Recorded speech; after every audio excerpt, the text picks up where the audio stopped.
प्रिय विद्यार्थियों नमस्कार। आज हम बीए द्वितीय वर्ष हिंदी नेवारी से संबंधित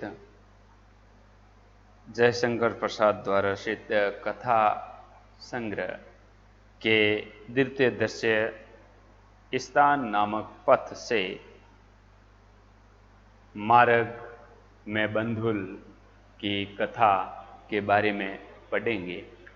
इसमें विशेष तौर पर जिस स्थान की बात कही गई वह पथ अर्थात रास्ता या राह जिसे अपन कहते हैं, उस रास्ते में किस प्रकार बंधुल की मुलाकात विरुद्धक से होती है और साथ ही साथ विरुद्धक से जब बंधुल की मार्ग में मुलाकात होती है उस समय उनके मध्य जो संवाद होता है उसका वर्णन द्वितीय भाग के इस प्रसंग में किया गया है।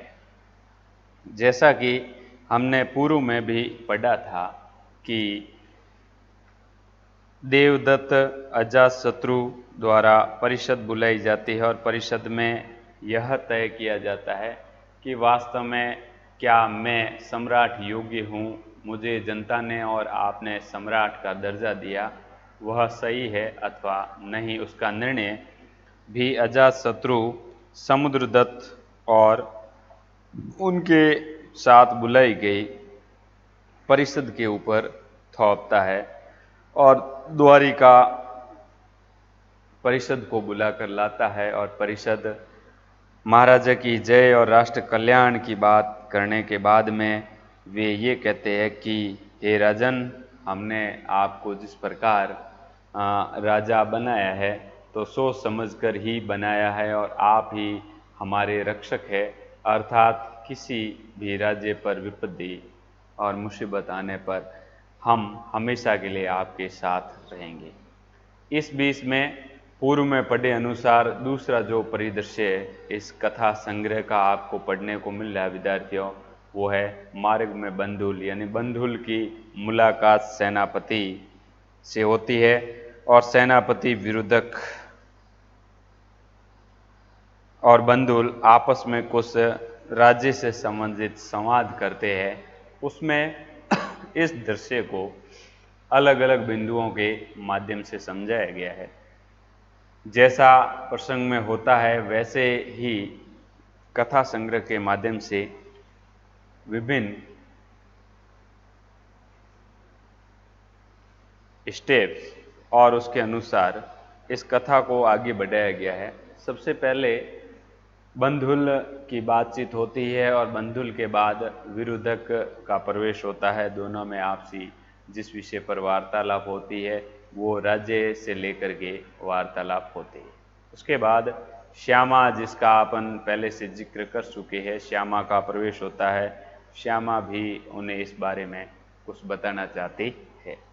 उसके बाद घुटने के बल बैठ जाना, यानी इस स्थान मार्ग में बंधुल का पट परिवर्तन हो जाता है और उस पट परिवर्तन होने के बाद में जैसे ही बंधुल का घुटने के बल बैठ करके विरुद्ध के सामने जो बात रखी जाती है उसका दृश्य इसमें दिखाया गया है। बीच में श्यामा द्वारा जिस प्रकार उनसे वार्तालाप होती है वो भी श्यामा का भी इस पट परिवर्तन में मूल स्थान है। अब बात आती है कि इस कथा को लिखने का श्रेय आपको पहले बता चुका हूँ जयशंकर प्रसाद को जाता है और जयशंकर प्रसाद ने अजातशत्रु के नाम से ये छोटा सा कथा संग्रह लिखा है और इसका द्वितीय खंड जो आज अपन पढ़ने जा रहे हैं जिसमें पट परिवर्तन में प्रथम जो अध्याय इसके अनुरूप आता है वह है मार्ग में बंधुल अर्थात स्थान पथ से संबंधित। अब हम प्रारंभ करते हैं इसमें कौन कौन सी बातें कहेगी और सबसे पहले बंधुल ने क्या कहा है। मेरे प्यारे विद्यार्थियों, आप इसे ध्यानपूर्वक पहले सुनेंगे, उसके बाद समझने की कोशिश करेंगे। बंधुल सबसे पहले कहता है जैसे ही विरुद्धक से मुलाकात होती है और बंधुल सबसे पहले उनके सामने जो बात करता है उसके कुछ अंश मैं आपको पढ़ के बता रहा हूं और उसे समझने की कोशिश भी करनी है। विरुद्ध का प्रवेश और बंधुल का सामने से आना। बंधुल कहता है, हम अभिमानी राजकुमार से तो मिलने की इच्छा भी नहीं थी, किंतु क्या करे, उसे अस्वीकार भी नहीं कर सकता।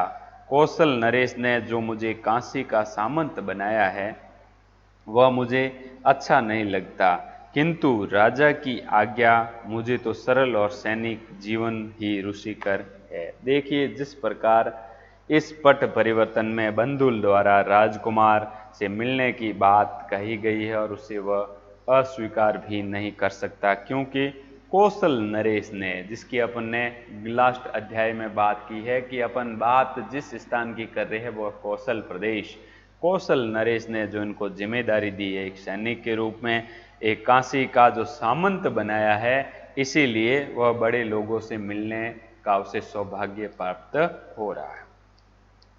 वह सामंत का आदरपूर्वक पद कटपासन की सूचना देता है। महाराज प्रसेनजित ने कहा है कि शीघ्र ही मगध काशी पर अधिकार करना चाहिए, इसीलिए तुम्हारा वहां जाना आवश्यक है। देखिए बंधुल कहता है, मुझे महाराजा ने ये आज्ञा दी है कि आपको तुरंत काशी, जिसको उनको राजधानी बनाना है, उस पर तुरंत अधिकार कर लेना चाहिए। इसलिए अधिकार करने के लिए बंधुल काशी की तरफ प्रस्थान करता है और महाराजा की बात विरुद्ध के सामने सुनाता है। यहाँ का दंड नायक तो बहुत प्रसन्न है, अच्छा देखा जाएगा। यह समझ में नहीं आता कि एकांत में कुमार क्यों मुझसे मिलना चाहता है। देखिए उन्हें बंधुल को ये बात समझ में नहीं आ रही है कि ऐसा कौन सा काम पड़ा जिस कारण से राजकुमार मुझे एकांत में मिलना चाहते हैं। पहले कभी इस प्रकार बंधुल को नहीं बुलाया गया था। उसके बाद जैसे दृश्य परिवर्तन होता है तो विरुद्धक का प्रवेश होता है और विरुद्धक के प्रवेश के समय अब विरुद्धक कहते हैं, सेनापति कुशल तो है, अर्थात सेनापति और सेनाएं कुशल तो है। बंधुल कहता है, कुमार की जय हो, क्या आज्ञा है, आप अकेले क्यों हैं। यानी वो सबसे पहले मिलने के बाद उन्हें पूछता है कि आप अकेले कैसे हैं, कौन सी आज्ञा है, कृपया हमें बताइए। उसके बाद विरुद्धक कहता है, मित्र बंधुल, उसको मित्र कह के पुकारता है कि मित्र बंधुल, मैं तो तिरस्कृत राज संतान हूं। यानी जिस राजा ने उसे तिरस्कृत किया है, अर्थात राज्य से बाहर भेजा है, उसकी संतान हूं। फिर अपमान सहकर चाहे वह पिता का सिंहासन क्यों न हो, मुझे स्वीकार नहीं है। विरुद्धक बंधुल से कहता है, जिस प्रकार मुझे राज्य में एक बार अपमानित करके बाहर भेजा गया था, अपमानित होने के बाद में मैं पुनः वापस उस सिंहासन को प्राप्त नहीं करूंगा, क्योंकि अगर ऐसी स्थिति में मेरे पिता का भी सिंहासन होता तो भी मुझे प्राप्त करने की कोई इच्छा या जिज्ञासा नहीं थी। बंधुल, राजकुमार, आपको सम्राट ने निर्वासित तो नहीं किया, फिर आप क्यों इस तरह अकेले घूमते हैं। चलिए, काशी का सिंहासन आपको मैं दिला सकता हूँ। बंधुल विरुद्धक से कहता है कि आप इस प्रकार इस राज्य में अकेले मत घूमिए, अगर आपकी इच्छा है तो मैं आपको काशी का सिंहासन दे सकता हूँ या दिला सकता हूँ। यह बात प्यारे विद्यार्थियों बंधुल द्वारा विरुद्धक को कही जा रही है, क्योंकि विरुद्धक और बंधुल के मध्य जो बातचीत हो रही है उसमें इन दोनों के मध्य राज्य से संबंधित बात की जा रही है। विरुद्धक बोलता है, नहीं बंधुल, मैं दया से दिया हुआ दान नहीं चाहता, मुझे तो अधिकार चाहिए, स्वत्वत अधिकार।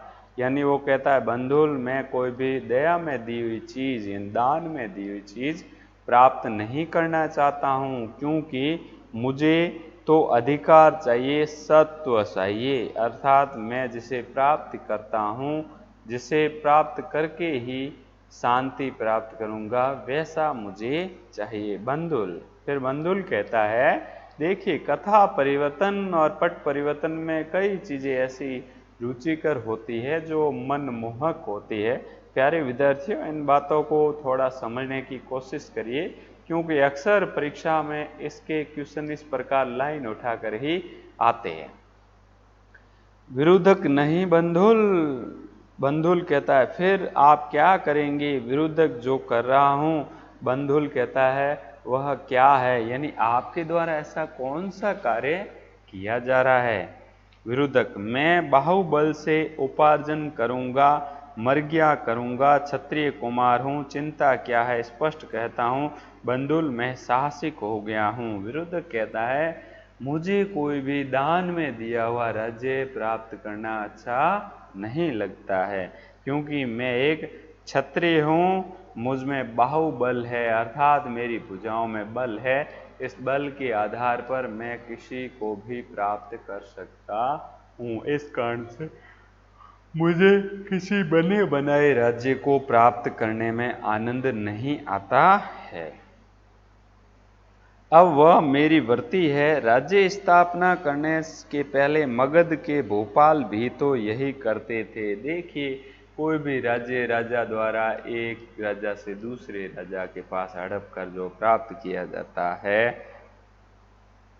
ठीक है, ऐसी स्थिति में राज्य स्थापना करने के लिए जैसे राजा भोपाल ने पहले किया था, वैसे ही मैं करना चाहता हूँ। ये बात विरोधक बंधुल से कह रहा है। विद्यार्थियों, ध्यान रखना कौन किसको कह रहा है, ये चीज़ें अक्सर महत्वपूर्ण होती है और इसमें इस बारे में देखना भी जरूरी। तब बंधुल कहता है विरोधक को, बंधुल क्या कहता है, देखिए सुनिए। सावधान राजकुमार, ऐसा दुराचार की बात न सोचिए। यदि आप इस पथ से नहीं लौटते तब मेरा भी कुछ कर्तव्य होगा जो आपके लिए बड़ा कठोर होगा। आतंक का दमन करना प्रत्येक राजपुरुष का कर्म है, ये युवराज को भी मानना पड़ेगा। बंधुल कहता है कि ऐसी दुराचार, ऐसी बात मत करिए, क्योंकि यदि आप इस पथ से नहीं लौटते हैं, यानी युद्ध क्षेत्र में जाने के बाद वापस नहीं लौटते हैं, तो मेरा भी एक उद्देश्य रहता है कि मैं इस आतंक का दमन करूंगा। ये राजपुरुष का कर्म है, यानी राजा के पुत्र का ये कर्म होता है कि कैन कैन प्रकार राज्य की रक्षा के लिए, राज्य के स्वाभिमान के लिए कर्म करना चाहिए। तब विरोधक कहता है, देखिए विरोधक क्या कहता है, ध्यान दोगे। विरोधक कहता है मित्र बंधुल, तुम बड़े सरल हो। जब तुम्हारी सीमा के भीतर कोई उपद्रव हो तो मुझे इस तरह आह्वान कर सकते हो, किंतु इस समय तो मैं एक तुम्हारे शुभ की बात कहने आया हूं। तुम समझते हो तुमको काशी का सामंत क्यों बनाकर भेजा गया है। विरोधक दुल से कहता है कि तेरे को पता है कि तुझे काशी का सामंत क्यों बनाया है, इसके बारे में भी तुम्हें ध्यान होना चाहिए, क्योंकि तुम्हारी सीमा के भीतर तुम्हारे शासनकाल में कोई उपद्रव नहीं है, अर्थात लड़ाई झगड़े नहीं हैं। बंधुल कहता है देखिए यह तो बड़ी सीधी बात है। कौशल नरेश इस राज्य को हस्तगत करना चाहते हैं, अर्थात बंधुल समझ गया कि आप द्वारा जो बात कही जा रही है वो सीधी सादी मुझे समझ में आ रही है, क्योंकि कौशल नरेश इस राज्य को अपनाना चाहते हैं, हड़पना चाहते हैं, अपने हाथों में इसका शासन लेना चाहते हैं, हस्तगत शासन। मगध भी उत्तेजित है, युद्ध की संभावना है, इसलिए मैं यहाँ भेजा गया हूँ। मेरी वीरता पर कौशल को विश्वास है, अर्थात जिस वीर पुरुष की वीरता से कौशल नरेश अर्थात कौशल राजा प्रभावित हुए हैं, उसकी वीरता पर विश्वास है। विरोधक, क्या ही अच्छा होता है, कौशल तुम्हारी बुद्धि पर भी अभिमान कर सकता है, किंतु कुछ दूसरी ही है। तब बंधुल कहता है वह क्या है। तब विरोधक सामने जवाब देता है कौशल नरेश को तुम्हारी वीरता से संतोष नहीं है, अर्थात कौशल के महाराजा को आपकी वीरता पर संतोष नहीं है, पूर्ण रूप से वो सुखी नहीं है, उन्हें आत्म संतुष्टि नहीं है, किंतु आंतक है, राज शक्ति किसी को भी इतना उन्नत नहीं देखना चाहती, यानी राजा कभी भी अपने से नीचे स्तर के व्यक्ति को इतना बलशाली नहीं देखना चाहते हैं। तब बंधुल वापस पुनः जवाब देता है, किसको? विरुद्धक को। विरुद्धक को वापस जवाब देता है। देखिए क्या जवाब देता है। विरुद्धक को देता है, फिर सामंत बनाकर मेरा क्यों सम्मान किया गया? तब बंधुल कहता है, अगर ऐसा ही महाराजा अर्थात कौशल नरेश के मन में था तो मुझे यहाँ पर सामंत क्यों बनाया गया है? उसका मुझे राजाभिषेक क्यों किया गया? विरुद्धक कहता है, यह एक षड्यंत्र है जिससे तुम्हारा अस्तित्व न रह जाए। यह एक प्रकार का षड्यंत्र है। इससे यह है कि तुम इस प्रकार वीरता दिखाते दिखाते वीर गति को प्राप्त हो जाओ। बंधुल कहता है, विद्रोही राजकुमार, मैं तुम्हें बंदी बनाता हूं, सावधान हो। इस प्रकार बंधुल कहता है कि बंधुल, विद्रोही राजकुमार, मैं तुम्हें बंदी बनाना हूं, सावधान हो, पकड़ना चाहता है। तब विरुद्धक कहता है, अपनी चिंता करो, मैं शैलेंद्र हूं। अपनी चिंता करो, मैं शैलेंद्र हूं। यानी वो वापस नाम अपना परिचय के माध्यम से बताता है कि हे बंधुल, मैं शैलेंद्र हूं। विरुद्धक तलवार खींचता है, वह निकल जाता है, फिर बंधुल भी चकित होकर के चला जाता है। दोनों आपस में जिस स्थान पर मिलते हैं वहां पर क्रोध आ जाता है और तलवार खींचने के बाद वापस वहां से प्रस्थान कर जाते हैं। अब आगे बात आती है कि जैसे इस परिदृश्य में घुटने के बल बैठ करके दोनों बातें कर रहे थे, कौन? बंधुल और विरुद्धक। अब बारी आती है श्यामा की, इसमें क्या भूमिका है? यानी जो अपन ये बात पढ़ रही है उसमें श्यामा ने क्या कहा है? श्यामा कहती है, स्वागतः। श्यामा का वहां प्रवेश होता है। रात्रि चाहे कितनी भयानक हो, किंतु प्रेममयी रमणी के हृदय से भयानक वह कदापि नहीं हो सकती। यह देखो, पवन मानो किसी डर से धीरे धीरे सांस ले रही है। किसी आंतक से पक्षी वृंद अपने हौसलों में जाकर छिप गए हैं। आकाश में ताराओं का झुंड नीरव सा है, जैसे कोई भयानक बात देखकर भी वे बोल नहीं सकते, केवल आपस में इंगित कर रहे हैं। संसार किसी भयानक समस्या में निमन सा प्रतीत होता है, किंतु मैं शैलेंद्र से मिलने आई हूं, वह डाकू है। तो क्या मेरी भी अतृप्त वासना है? मागधी, चुप। वह नाम क्यों लेती है? मागधी कौशांबी के महल में आग लगाकर जल मरी है। अब तो मैं श्यामा काशी की प्रसिद्ध वार विलासिनी हूँ। बड़े बड़े राजपुरुष और श्रेष्ठी इसी चरण को छूकर अपने को धन्य समझते हैं। धन की कमी नहीं है, मान का कुछ ठिकाना नहीं है। राजरानी होकर और क्या मिलता था, केवल साफल्य ज्वाला की पीड़ा। यानी ये बात बंधुल के सामने श्यामा कहती है, रात की भयानक इस रात्रि में प्रेममयी रमणी धीरे धीरे हृदय में उतर रही है, और पवन मानो धीरे धीरे सांपिणी की तरफ सांस ले रही है, और पक्षी डर के मारे घोंसलों में रात के समय जिस प्रकार छिप गए, और तारों का जो झुंड दिखाई दे रहा है वो आकाश में इस प्रकार दिखाई दे रहा है जैसे नीरव सा लग रहा है, और भयानक बात को देखकर बोलती है कि संसार किसी भी भयानक समस्या को निम्नित सा प्रतीत होता है। मैं शैलेंद्र से मिलने आई हूँ। जिस शैलेंद्र की बात बंधुल कर रहा था, विरुद्धक बनकर के उस भाई बात करने के लिए महिला वहाँ उपस्थित हुई है, और उसे इस बात का आभास है कि मैं क्या करना चाहती हूँ। श्यामा बहुत ही विलासिता महिला, और मागधी और कौशांबी के महल में आग लगाकर जल मरी है, उस प्रकार ये वार विलासिना महिला है। श्यामा एक प्रकार की ऐसी महिला है जो प्राय इस पट कथा में विलासिता महिला बताई गई, यानी खुद को महाराजा की सबसे महत्वपूर्ण नारी और राजकुमारी, और साथ ही साथ वह यह समझती है कि मेरे जैसा दूसरा कोई नहीं है, तथा वो कहती है अभिमान के कारण कि मेरे पैर छूने से बड़े बड़े लोग धनी हो जाते हैं और उसे धन की कमी नहीं रहती है। मैं राज रानी हूँ, लेकिन मैं इस प्रकार की कोई ज्वाला आंतरिक मन की पीड़ा सहन नहीं कर सकती हूँ।